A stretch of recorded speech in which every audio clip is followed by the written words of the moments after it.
42 બેઠા છે ને 42 માંથી 41 જે પૂછો આને એક ને નહીં એનો એમ તમે એના આત્મવિશ્વાસ ઉપર બુલડોઝર નહીં ફેરવો ભાઈ.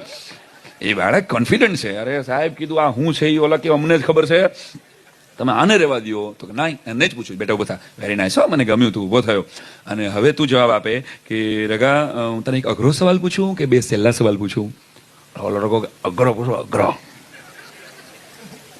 પૂછો, અઘરો. અચ્છા, તો સાહેબે અઘરો પૂછ્યો કે રગા સૌથી અઘરો સવાલ, બે સવાલ પૂછો, એક અઘરો પૂછો, 2 હેલા નહીં, એક અઘરો. અચ્છા, તો રગા મારા માથાના વાળ કેટલા ગણી દેજે.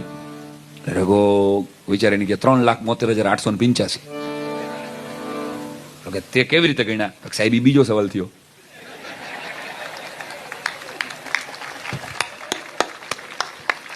તમે શું કીધું કે એક સવાલ પૂછશે, એ મેં ગમે એમ ગણ્યા, એ ક્યાં તમારે જોવાનું છે કે અમે આખો ક્લા અમારા સાહેબ કે ક્યાં પૂછો ને, હું તો કહેતો હતો કે આમાં દુઃખી થાવ કે એમ નહીં ઉભા. હવે એક સહેલો સવાલ પૂછું કે આ ટેબલના 4 પાયા હોય, આજે 12 તારીખ હોય, અને આ ટેબલના 4 પાયા હોય અને આજે 12 તારીખ હોય, તો મારી ઉંમર કેટલી? કોન્ફિડન્સના પડીકા ભરેલા હો રગાભાઈ. રગો કે 44 વર્ષ. Exactly right. તને કેવી રીતે ખબર પડી કે મારે 44 છે? કે સાહેબ મારે એક ભાઈ છે, એ 22 વર્ષનો છે ને અડધો ગાંડો છે.